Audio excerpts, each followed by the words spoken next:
Ouvrons notre Bible au livre de Néhémie 8. Néhémie 8. Pouvoir dans la parole de Yahweh. Pouvoir dans la parole de Yahweh. Néhémie 8, versets 1 à 8. La lecture et l'explication de la loi. Verset 1. Le renouvellement de l'alliance de Néhémie 8 à 10 peut être vu sur un même plan que la restauration du temple d'Esdras 3, qui souligne le peuple et le temple, tandis que Néhémie 8 souligne le peuple et la loi. L'un représente le culte restauré et l'autre représente la parole restaurée.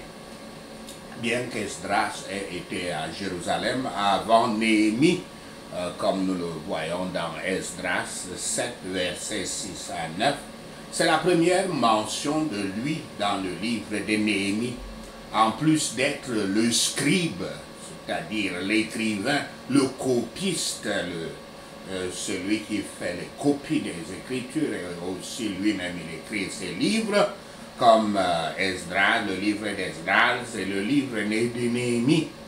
Esdras sert également de prêtre. Néhémie gouverne le peuple, mais Esdras est responsable de leur bien-être spirituel. Le livre de la loi mentionné ici est probablement la Torah juive de la Genèse au Deutéronome. Vous allez également constater que tout au long des Écritures de l'Ancien Testament, même les rois étaient toujours secondés par un prophète. Les juges, eux-mêmes, ils étaient déjà des prophètes. Donc, avec Dieu, le gouvernement séculier est un gouvernement théocratique en fait. Même quand les Israélites avaient demandé un roi, Dieu leur imposait de se faire seconder par un prophète qui leur dit la volonté de Dieu, la direction de Dieu en toutes choses, qui les aide, et puis aussi secondé par le grand prêtre. Donc, très souvent, les gens qui ont l'habitude de dire que tous les dirigeants, les présidents du pays ont été choisis par Dieu, ils sont libres de croire ce qu'ils croient, mais ce n'est pas cela que la parole de Dieu nous montre. Versets 2 à 6. Cet auditoire est composé d'hommes, de femmes, et de tous ceux qui peuvent écouter avec compréhension. Cette écoute de la parole est marquée par la patience, l'attention, la révérence et le culte. Les Lévites circulent parmi les gens. Ils vont d'endroit à endroit, faisant peut-être l'explication de la parole en petits groupes. Verset 8.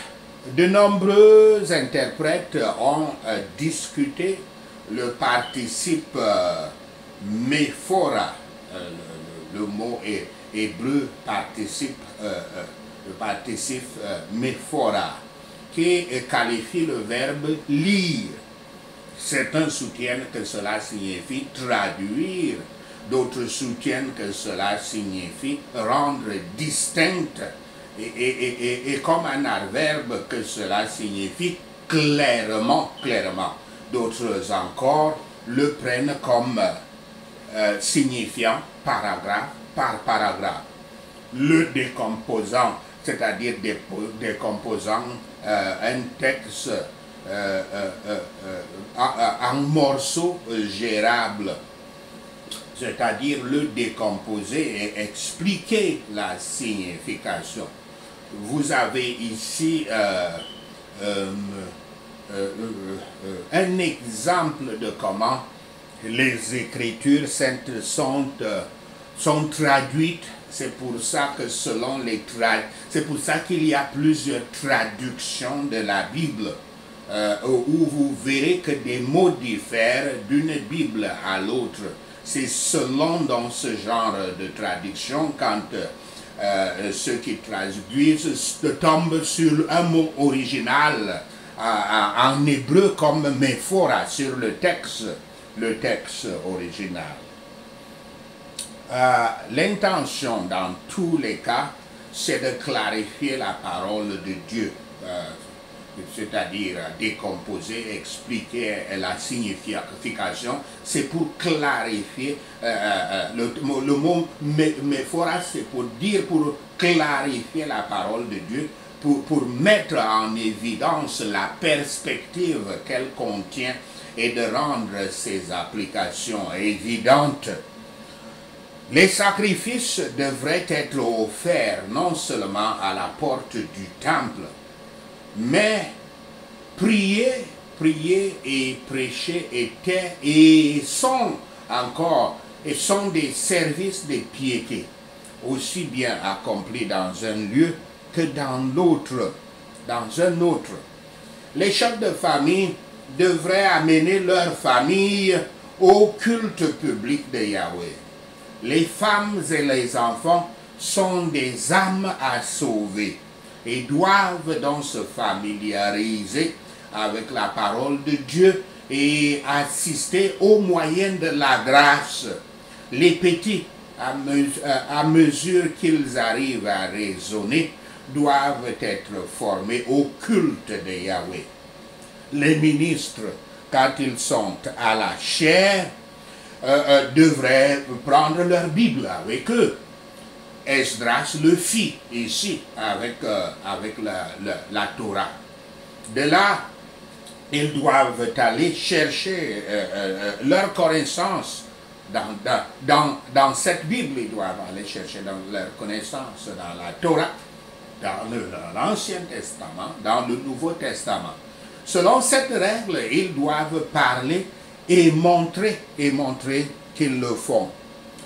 La lecture des Écritures dans les assemblées des croyants qu'on appelle les églises est une ordonnance de Yahweh par laquelle il est honoré et son église est édifiée.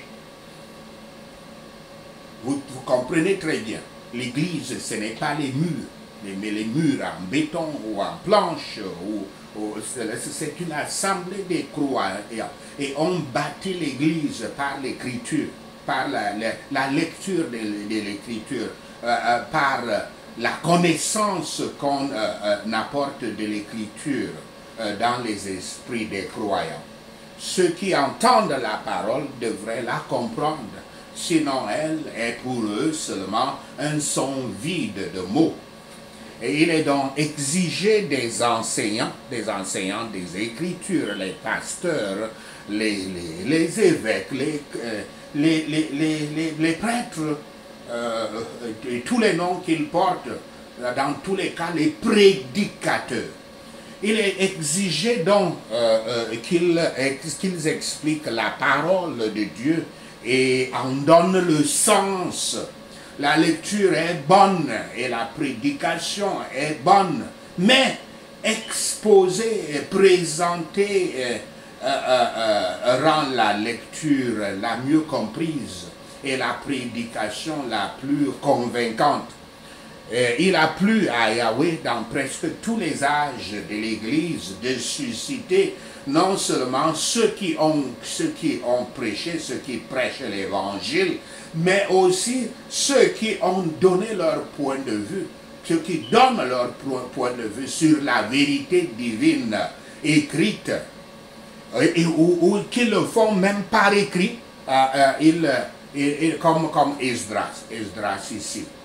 Et bien que beaucoup de ceux qui ont essayé d'expliquer les Écritures aient obscurci le conseil par des mots sans connaissance, mauvaise interprétation, mauvaise traduction, les œuvres des autres sont d'une excellente utilité. Tout ce que nous entendons doit cependant être mis à l'épreuve de l'écriture, des Écritures. Et je cite, ils ont entendu facilement et écouté chaque mot et pratiqué chaque mot. La parole de Dieu exige de l'attention. Si par négligence nous laissons échapper beaucoup de ce qu'il fallait entendre, il y a un danger que par l'oubli nous puissions tout laisser échapper après avoir entendu. Néhémie 8, versets 9 à 12. Le peuple appelé à être joyeux. L'assemblée, c'est-à-dire l'église, l'assemblée des croyants, a lieu le premier jour du 7e mois, qui est la fête des trompettes, comme cela est dit dans Lévitique 23, versets 23 à 25, et Nombre 29, versets 1 à 6. Les pleurs du peuple peuvent être un sujet de péché exposé à travers la lecture de la Torah. Et ils doivent être commandés par Néhémie et compagnie, dans ce cas 3 fois, pour être, en leur demandant d'être joyeux. Notez que c'est une joie sociale et ce n'est pas une joie égoïste. La dernière ligne du verset 10 contient l'argument principal contre la tristesse. Yahweh est la force du peuple. Peut-être y a-t-il une suggestion selon laquelle le chagrin et le chagrin contenu, bien qu'approprié par moment, peut rendre le peuple de Dieu vulnérable. Le texte explique que la joie et la joie en Yahweh remplissent une fonction protectrice de la vie des croyants, les empêchant peut-être d'être engloutis dans le désespoir. C'était un bon signe que leur cœur était d'entendre quand ils avaient entendu la parole de la loi. Les gens devraient envoyer des portions, des parts, des provisions à ceux qui n'avaient rien de préparé. C'est le devoir d'une fête pieuse, aussi bien que d'un jeune pieux, que d'attirer l'âme vers la famille. La générosité de Yahweh devrait nous rendre généreux. Nous ne devons pas seulement donner à ceux qui sont présents, mais envoyer à ceux qui sont hors de vue. Leur force consistait donc en la joie en Yahweh. Mieux nous comprenons la parole de Yahweh, plus nous y trouvons de réconfort. Les ténèbres du trouble proviennent des ténèbres de l'ignorance. Néhémie 8, versets 13 à 18, la fête des tabernacles, la joie des gens. Les chefs de famille se rencontrent pour étudier continuellement la parole de Yahweh. Ils trouvent écrit dans la Torah les règlements concernant les fêtes, concernant la fête des tabernacles qui se trouve dans Lévitique 23, versets 33 à 43 et Deutéronome 16, versets 13 à 15. La célébration des tabernacles était une activité appropriée pour Juda, la Juda pro-exilique, comme cela devait être le cas pour le peuple de Yahweh de tous les âges. Les cabines, les huttes étaient destinées à forcer Israël à se souvenir de leur existence post-égyptienne, difficile, ténue, pendant leur voyage dans le désert. Au milieu de la vie sédentaire d'Israël, dans la terre promise, ils avaient besoin de se souvenir de leur ancienne existence au brasier du désert. Au milieu de ce qui est aussi une fête de la moisson, ils se souviennent que la vie peut être un désert, un brasier, et leur seul soutien, c'est Yahweh. Ils ne doivent jamais oublier leur humiliation dans le désert, comme dans Deutéronome 8, où le Dieu, il ne doit pas oublier le Dieu qui les a soutenus à travers le désert.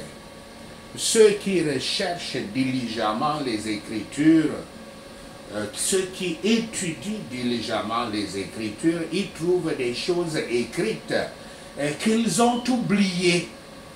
Cette fête des tabernacles était donc une représentation de l'état du tabernacle du croyant dans ce monde et un type de la sainte joie de l'Église évangélique. La conversion des nations à la foi du Christ est prédite sous la figure de cette fête dans Zacharie 14, verset 16.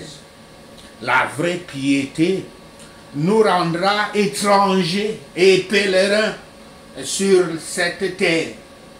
Nous lisons et entendons la parole de Dieu de façon acceptable et profitable quand nous faisons, nous pratiquons, nous le faisons selon ce qui est écrit dedans.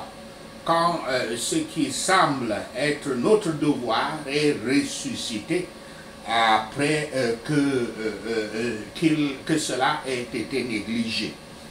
Donc, il s'était occupé de la substance, sinon la cérémonie n'aurait servi à rien.